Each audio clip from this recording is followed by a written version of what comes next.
بسم اللہ الرحمن الرحیم۔ شب برات 5 لوگوں کی بخشش نہیں ہوگی، یہ چاہے جتنی عبادتیں کر لیں، جتنی نمازیں پڑھ لیں، پوری رات پیشانی مٹی میں رگڑتے رہیں، پھر بھی ان کا رونا قبول نہیں ہوگا۔ کیوں؟ اس لیے کہ یہ لوگ 5 گناہ بڑے شوق سے کرتے ہیں اور ان گناہوں سے توبہ بھی نہیں کرتے۔ یہ بات سن کر بھی اگر دل نہ کانپے تو سمجھ لو دل پر پردہ پڑ چکا ہے۔ شب برات اللہ کے حضور رونا تب قبول ہوتا ہے جب انسان اپنے گناہوں کو گناہ مان لے۔ شب برات اللہ کے حضور گرنا تب قبول ہوتا ہے جب انسان اپنی خطاؤں کو خطائیں مان لے، اپنے گناہوں کو گناہ مان لے۔ مگر جو شخص گناہ کو عادت بنا لے، اسے چھوڑنے کا خیال تک نہ کرے، گناہ کو چھوڑنے کا خیال تک نہ کرے، وہ چاہے جتنا رو لے، جتنا گڑ گڑا لے، اس کا رونا صرف آواز رہ جاتا ہے، اس کا رونا فریاد نہیں بنتا۔ کیونکہ اللہ کو وہ آنسو بہت پسند ہیں جن کے پیچھے توبہ ہو، اللہ کو وہ سجدے بہت محبوب ہیں جس کے بعد گناہوں سے نفرت ہونے لگے، اللہ کو وہ سجدے بہت زیادہ محبوب ہیں۔ میرے بھائیوں، اصل خوف یہ نہیں کہ اس رات 5 لوگوں کی بخشش نہیں ہوگی، اصل خوف یہ ہے کہ کہیں ہم انہی 5 لوگوں میں شامل تو نہیں، ہم انہی 5 لوگوں میں کہیں شامل تو نہیں جو روتے بہت ہیں مگر ان کا رونا قبول نہیں ہوتا، مانگتے بہت ہیں مگر ان کا مانگنا ٹھکرا دیا جاتا ہے۔ میرے محترم بھائیوں، شب برات کی فضیلت اس قدر گہری ہے کہ اگر انسان ایک لمحے بھی اس پر غور کر لے تو دل خود بخود جھک جاتا ہے، کیونکہ یہ وہ رات ہے جس میں اللہ تعالیٰ اپنے بندوں کی طرف خاص رحمت کے ساتھ متوجہ ہوتا ہے۔ اللہ کا فرمان ہے کہ وہ اپنے بندوں کے حال جانتا ہے، ان کے دلوں کے بھید دیکھتا ہے، ان کی نیتوں کو پرکھتا ہے۔ اللہ تعالیٰ اپنے بندوں کی نیتوں کو پرکھتا ہے اور جس کے دل میں سچائی ہو اس کے لیے معافی کے دروازے کھول دیتا ہے۔ اس رات اللہ تعالیٰ اپنی رحمت کو عام فرما دیتا ہے، آسمان سے زمین تک مغفرت کا اعلان ہوتا ہے اور بے شمار گنہگار صرف ایک سچی ندامت پر معاف کر دیے جاتے ہیں، بے شمار گنہگار ایک آنسو پر معاف کر دیے جاتے ہیں۔ اس رات آنسوؤں کی آواز نہیں سنی جاتی بلکہ دل کے ٹوٹنے کی گواہی لی جاتی ہے۔ یہ وہ رات ہے جس میں اللہ تعالیٰ بندے سے یہ نہیں پوچھتا کہ تو نے کتنا پڑھا، کتنی عبادت کی، بلکہ یہ پوچھتا ہے کہ تو کتنا بدلا، تیرے اندر انقلاب کتنا آیا، پچھلے گناہوں سے توبہ کی یا نہیں کی، آئندہ گناہ کرے گا یا نہیں کرے گا۔ شب برات اصل میں عبادت کی رات نہیں، یہ حساب کی رات ہے۔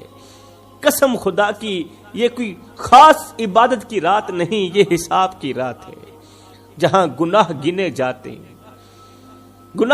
جاتے ہیں، نیت تولی جاتی ہے۔ اس لیے اس رات خاموشی بولتی ہے اور شور بے معانی ہو جاتا ہے۔ میرے محترم بھائیوں، ساتھ ہی ساتھ میں اگر میں پچھلے گزرے ہوئے نبیوں اور رسولوں کا ذکر کروں تو ایک عجیب حقیقت سامنے آتی ہے، ایک عجیب حقیقت سامنے آتی ہے کہ ان سب کی زندگیاں ہمیں یہی سکھاتی ہیں کہ اللہ کے قریب وہی پہنچا جاتا ہے جو دن رات روتا ہے، اللہ کے قریب وہی پہنچتا ہے جس کا سر اللہ کے حضور جھک جاتا ہے۔ حضرت آدم علیہ السلام کو دیکھیں نا، ان کی کامیابی کا راز عبادت کی کثرت نہیں بلکہ غلطی مان لینا تھی۔ ہم تو گناہ کرتے ہیں پھر گناہ پر ڈٹ جاتے ہیں، پھر اس کو سچا ثابت کرنے کی بھرپور کوشش کرتے ہیں کہ ہم نے اچھا کیا، ٹھیک کیا۔ حضرت نوح علیہ السلام کی نجات کا سبب کشتی نہیں تھی بلکہ صبر تھا، کیونکہ اللہ تعالیٰ صبر کرنے والوں کے ساتھ ہوتا ہے۔ حضرت ابراہیم علیہ السلام کو آگ سے عبادت نے نہیں بچایا بلکہ دل کی توحید نے بچایا، عبادت نے نہیں بچایا تھا۔ وہ صرف اللہ کو مانتے تھے، اللہ پر یقین رکھتے تھے، اس یقین نے حضرت سیدنا ابراہیم علیہ السلام کو آگ سے بچا لیا۔ حضرت یوسف علیہ السلام کو تخت عبادت سے نہیں ملا بلکہ اپنے کردار سے ملا۔ یہ سمجھ کر کسی نے یوسف کو تخت پر نہیں بٹھایا تھا کہ یہ اللہ کے نبی ہیں، یہ سمجھ کر تخت پر بٹھایا گیا کہ آپ کا کردار کیسا ہے۔ حضرت موسیٰ علیہ السلام کے لیے سمندر نے راستہ نہیں چھوڑا بلکہ یقین نے چھوڑا، اللہ پر کامل یقین تھا۔ حضرت ایوب علیہ السلام کی آزمائش عبادت سے نہیں ٹلی بلکہ صبر سے ٹلی۔ حضرت یونس علیہ السلام ایک اندھیرے سے نکلے، اس لیے نہیں کہ وہ نبی تھے بلکہ اس لیے کہ انہوں نے مان لیا کہ غلطی ہو گئی ہے، اللہ تو معاف کرنے والا ہے۔ حضرت عیسیٰ علیہ السلام کی زندگی میں بلندی کا راز، پرواز کا راز کرامت نہیں بلکہ رحم تھا، خاشیت تھی، اللہ پر پختہ یقین تھا۔ اور پھر میرے کریم نبی کی پوری حیات ہمیں یہ سمجھاتی ہے کہ اللہ کے قریب وہی ہے جس کے دل میں عاجزی ہے، زبان میں نرمی ہے اور عمل میں سچائی ہے، اللہ کے قریب تو وہی ہے۔ اگر انبیاء علیہ السلام کی یہ زندگیاں شب برات کے آئینے میں دیکھیں تو ایک بات ضرور سمجھ آتی ہے کہ یہ رات عبادت دکھانے کی نہیں بلکہ اندر کا انسان بدلنے کی رات ہے، اور جو اس رات بدل گیا وہی اصل میں کامیاب ہوا۔ میرے محترم بھائیو، اب میں آپ کو تھوڑا سا شب برات کی فضیلت کے بارے میں بتانا چاہتا ہوں، کیونکہ یہ رات عام راتوں جیسی نہیں بلکہ یہ وہ رات ہے جس میں اللہ تعالیٰ اپنے بندوں کی طرف خاص توجہ فرماتا ہے۔ یہ وہ رات ہے جس میں گناہوں کے بوجھ تلے دبے ہوئے لوگ بھی اگر سچے دل سے پلٹ آئیں تو پاک ہو جاتے ہیں، پاک ہو جاتے ہیں، اور برسوں کی خطائیں ایک لمحے میں معاف ہو جاتی ہیں۔ میرے کریم نبی نے اس رات کی عظمت بیان کرتے ہوئے امت کو متوجہ کیا کہ یہ رات صرف جاگنے کی نہیں بلکہ یہ رات اللہ کی طرف لوٹ آنے کی رات ہے، توبہ کرنے کی رات ہے۔ اس لیے میرے کریم نبی نے اس رات زیادہ خاموشی اختیار کی، زیادہ استغفار کیا اور اپنی امت کے لیے دل سے دعا کی۔ آپ اس رات یہ نہیں دیکھتے تھے کہ کس نے کتنا پڑھا بلکہ یہ دیکھتے تھے کہ کون واقعی حقیقت میں بدلا۔ لہٰذا ہمیں بھی اس رات کو صرف عبادت کی گنتی میں نہیں گزارنا چاہیے بلکہ دل کی اصلاح میں گزارنا چاہیے۔ ہمیں شب برات کو صرف عبادت کی گنتی میں نہیں گزارنا چاہیے بلکہ دل کی اصلاح میں گزارنا چاہیے۔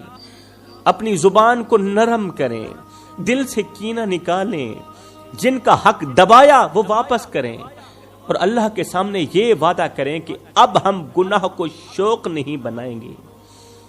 اگر ہم نے اس رات اپنے اندر کا انسان ٹھیک کر لیا تو شب برات ہمارے لیے نجات کی رات بن جائے گی، اور اگر ہم نے صرف رسم ہی نبھائی تو ڈر ہے کہ یہ عظیم رات بھی ہمارے حق میں گواہ نہ بن جائے۔ شب برات یہ وہی رات ہے جس میں اللہ تعالیٰ کی طرف سے فیصلے کیے جاتے ہیں، آنے والے پورے سال کے لیے فیصلے کیے جاتے ہیں۔ کس کو صحت ملے گی، کس پر آزمائش آئے گی، کس کے رزق میں وسعت ہوگی اور کس کے رزق میں تنگی آئے گی، کس کی زندگی میں سکون آئے گا اور کس کے حصے میں بے چینی آئے گی، یہ سب اسی رات طے کیا جاتا ہے۔ یہ وہ رات ہے جس میں انسان کی تقدیر لکھی نہیں جاتی بلکہ دہرائی جاتی ہے، یعنی جو بندہ جیسا رہا، جو نیت لے کر جیا، جو گناہ پر اڑا رہا، جو توبہ کی طرف جھکا، اس کے مطابق اس کے فیصلے مضبوط کر دیے جاتے ہیں۔ اس رات اللہ بندے کی پیشانی نہیں دیکھتا بلکہ دل کا رخ دیکھتا ہے، آنسوں کی مقدار نہیں دیکھتا بلکہ ندامت کی سچائی دیکھتا ہے۔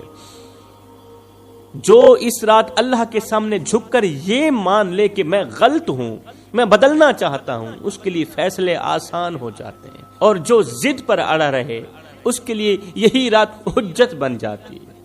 اس لیے شب برات کو تقدیر بدلنے کی رات کہا جاتا ہے، مگر صرف اس کے لیے جو خود کو بدلنے پر آمادہ ہو، توبہ کرنے پر آمادہ ہو، ورنہ یہ رات بھی گزر جاتی ہے اور انسان وہیں کا وہیں رہ جاتا ہے۔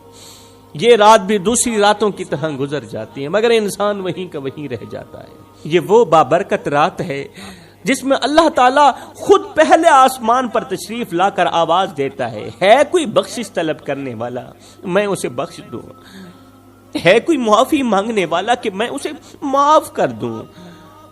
غفلت کی نیند میں سو جانے والوں، دنیا کے کاموں میں کھو جانے والوں، اپنے رب کو بھول جانے والوں، سن لو، کان کھول کر سن لو، تم اپنے رب کو بھول گئے ہو مگر تمہارا رب تمہیں نہیں بھولا۔ وہ رب جسے تم دن میں ایک بار بھی یاد نہیں کرتے، وہ رب رات کی تنہائی میں تمہیں پکار کر کہہ رہا ہوتا ہے اور آواز دیتا ہے پہلے آسمان پر آ کر، ہے کوئی مجھ سے رزق مانگنے والا میں اسے ایسا عطا کر دوں کہ بڑے بڑے بادشاہ اس پر رشک کرنے لگے، ہے کوئی ٹوٹا ہوا دل لے کر آنے والا کہ میں اسے جوڑ دوں، ہے کوئی پریشان حال کہ میں اس کی پریشانی کو دور کر دوں، ہے کوئی گناہوں کے بوجھ تلے دبا ہوا کہ میں اس کا بوجھ ہلکا کر دوں۔ یہ وہ رات ہے جس میں رب بندے کی طرف قدم بڑھاتا ہے، خود رب بندے کی طرف قدم بڑھاتا ہے۔ شرط یہ نہیں کہ بندہ کتنا گنہگار ہے، شرط یہ ہے کہ بندہ کتنا سچا ہے۔ اس رات اللہ دکھاوے کے آنسو نہیں دیکھتا، وہ دل کی گہرائی میں چھپی ہوئی آہ کو سنتا ہے، آہ کو دیکھتا ہے۔ یہ وہ گھڑی ہے جس میں بندہ اگر سچ مچ اپنے رب کی طرف لوٹ آئے تو ماضی کے گناہ بھی مستقبل کے لیے رحمت بن جاتے ہیں۔ شب برات 5 لوگوں کی بخشش نہیں ہوگی، 5 لوگوں کی بخشش نہیں ہوگی، یہ چاہے جتنی عبادتیں کر لیں، جتنے روزے رکھ لیں، جتنی نمازیں پڑھ لیں، پوری رات پیشانی مٹی میں رگڑتے رہیں، پھر بھی ان کا رونا قبول نہیں ہوگا۔ یہاں تک کہ میرے کریم نبی نے فرمایا، صحابہ میں قیامت کے دن ہر ایک گنہگار کی سفارش کروں گا مگر ان 5 گنہگاروں کی سفارش نہیں کروں گا۔ سفارش کرنا تو رہی دور کی بات، محمد ان کی طرف دیکھنا بھی گوارا نہیں کرے گا۔ میرے بھائیوں، قسم خدا کی آج بھی ہم سب اسی ایک امید پر جی رہے ہیں کہ قیامت کے دن وہ ہستی ہماری طرف بس ایک نظر دوڑائے گی، ایک نظر ہم پر ڈال دے گی اور ہم غریبوں کا، ہم گنہگاروں کا کام بن جائے گا۔ کریم نبی کی نظر پڑتے ہی ہماری خطائیں دھل جائیں گی، ہمارے دل ہلکے ہو جائیں گے۔ مگر میرے بھائیوں، کبھی سوچا ہے اگر اس دن وہ ہستی ہمارا گناہوں میں ڈوبا ہوا چہرہ دیکھنا گوارا ہی نہ کرے، بتاؤ تو صحیح اس دن ہم کہاں جائیں گے؟ اگر وہ ہمارا گناہوں میں ڈوبا ہوا چہرہ، خطاؤں میں ڈوبا ہوا گندا چہرہ دیکھنا گوارا ہی نہ کرے، بتاؤ تو صحیح ہم کہاں جائیں گے؟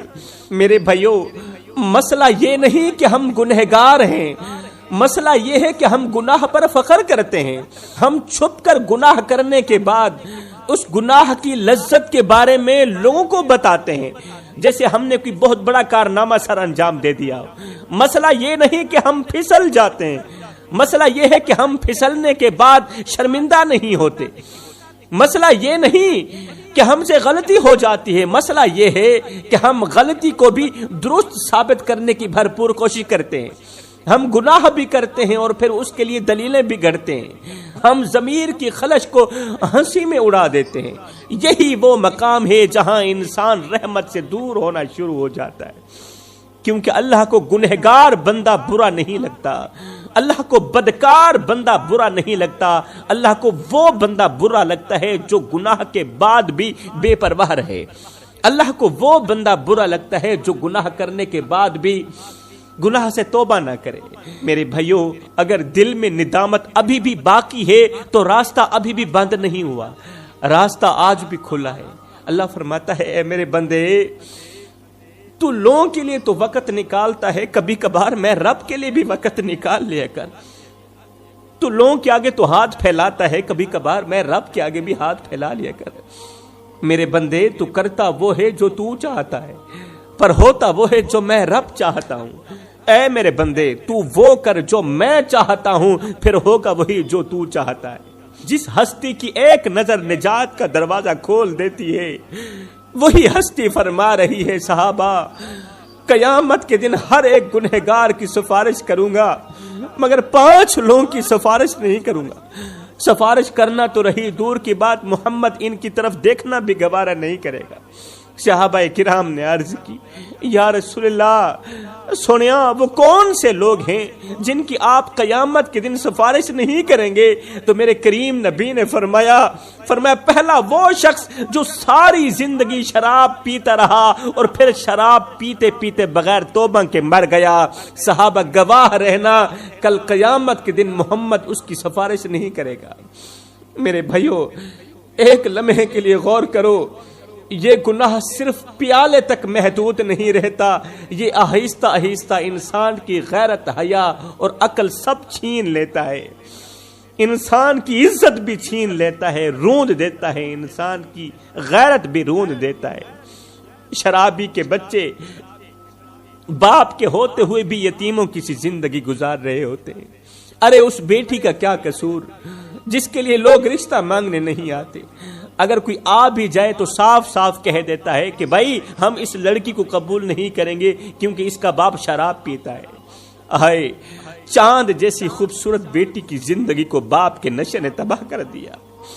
میرے بھائی کوئی حافظ کی ماں کہلاتی ہے، کوئی قاری کی ماں، کوئی حاجی کی ماں، کوئی غازی کی ماں۔ یہ بتا کہ تیری ماں کس کی ماں ہے؟ اور کہیں وہ شرابی کی ماں تو نہیں، کہیں وہ نشئی کی ماں تو نہیں، کہیں وہ بے نمازی کی ماں تو نہیں۔ اگر آج وہ شرابی کی ماں کہلائی جا رہی ہے تو تیری وجہ سے کہلائی جا رہی ہے۔ یہ نام اس نے خود نہیں چنا، یہ نام تو نے اسے دیا۔ ماں تو وہی تھی جس نے تجھے دودھ پلایا، جس نے تجھے پالا، سجدوں میں تیرے لیے دعائیں مانگی، مگر آج معاشرہ اسے تیرے گناہ کے نام سے پہچانتا ہے۔ آج معاشرہ اسے تیری شراب کے نام سے پہچانتا ہے کہ یہ شرابی کی ماں ہے۔ سوچ جب لوگ تیرے نام کے ساتھ تیری ماں کو یاد کرتے ہوں گے تو ماں کے دل پر کیا گزرتی ہوگی؟ جب کوئی تیری ماں کی طرف اشارہ کرتے ہوئے کہتا ہوگا کہ یہ شرابی کی ماں ہے، بتا تو صحیح اس وقت ماں کے دل پر کیا گزرتی ہوگی؟ اس لیے تو میرے کریم نبی نے فرمایا جو شراب پیے گا قیامت کے دن محمد اس کی طرف دیکھنا بھی گوارا نہیں کرے گا۔ صحابہ کرام نے عرض کی یا رسول اللہ دوسرا کون سا شخص ہے؟ یا رسول اللہ دوسرا کون سا شخص ہے جس کی آپ قیامت کے دن سفارش نہیں کریں گے؟ میرے کریم نبی نے فرمایا دوسرا وہ شخص جو ساری زندگی ماں باپ کو دکھ دیتا رہا، جو ساری زندگی ماں باپ کی آنکھوں سے آنسو نکالتا رہا، ساری زندگی ماں باپ کو درد دیتا رہا اور پھر ماں باپ سے صلح کیے بغیر مر گیا۔ صحابہ گواہ رہنا محمد قیامت کے دن اس کی سفارش نہیں کرے گا۔ وہ ماں جس نے تجھے پہلی بار چلتے دیکھا تو اللہ کا شکر ادا کیا، خوش ہو گئی تھی، اللہ کا شکر ادا کیا تھا، آج وہ ماں تیرے لہجے سے ڈرتی ہے، تیرے سامنے ڈر ڈر کے بات کرتی ہے۔ میرے بھائیوں حقیقت تو یہ ہے کہ جب اولاد دنیا کی دولت سے مالا مال ہو جائے، جب اولاد دنیا کی دولت سے مالا مال ہو جائے تو ماں باپ ڈر ڈر کے بات کرتے ہیں کہ کہیں اولاد ناراض نہ ہو جائے، اور جب اولاد دین کی دولت سے مالا مال ہو جائے تو پھر اولاد ڈر ڈر کے بات کرتی ہے کہ کہیں ماں باپ ہم سے ناراض نہ ہو جائیں۔ وہ ماں جس نے تمہیں اپنی گود میں رکھ کر تمہیں ہر خوف سے بچایا، آج وہ ماں تیرے لہجے کے خوف میں جی رہی ہے۔ پھر ایک دن ایسا آتا ہے جب ماں کا بستر خالی ہو جاتا ہے، باپ کی آواز ہمیشہ کے لیے خاموش ہو جاتی ہے۔ جب ماں باپ چلے جاتے ہیں تب اولاد کو یاد آتا ہے کہ ایک بار گلے لگانا باقی رہ گیا تھا، ایک بار معافی مانگنا رہ گیا تھا، ایک بار امی آپ ٹھیک ہے نا، ابو آپ ٹھیک ہے نا، آپ کو کسی چیز کی ضرورت تو نہیں ہے، بس یہ پوچھنا باقی رہ گیا تھا۔ مگر اس دن نہ ماں سنتی ہے نہ باپ سنتا ہے، اس دن صرف قبر کی مٹی ہوتی ہے اور اولاد کے ہاتھوں میں صرف پچھتاوا ہوتا ہے۔ صحابہ کرام نے عرض کی یا رسول اللہ سونیا تیسرا کون سا شخص ہے جس کی آپ سفارش نہیں کریں گے؟ سفارش کرنا تو رہی دور کی بات، قیامت کے دن آپ اس کی طرف دیکھنا بھی گوارا نہیں کریں گے۔ میرے رسول کریم نے فرمایا صحابہ، تیسرا وہ جو اپنی 3 انچ کی پیشانی اللہ کے سوا کسی غیر کے آگے جھکاتا رہا، اللہ کے سوا یہ 3 انچ کی پیشانی کسی غیر کے آگے جھکاتا رہا اور جھکاتے جھکاتے بغیر توبہ کے مر گیا۔ صحابہ یاد رکھنا، قیامت کے دن محمد اس کی سفارش نہیں کرے گا۔ میرے بھائیو، وہ سر جسے صرف رب کائنات کے آگے جھکنا تھا، مگر جب انسان اسے دولت کے آگے جھکا دیتا ہے، کسی طاقتور کے آگے وہ سر جھکا دیتا ہے، کسی منصب، کسی رتبے یا اقتدار کی کرسی کے آگے جھکا دیتا ہے، تو دراصل وہ اپنی عزت کو خود اپنے ہاتھوں سے مٹی میں ملا رہا ہوتا ہے۔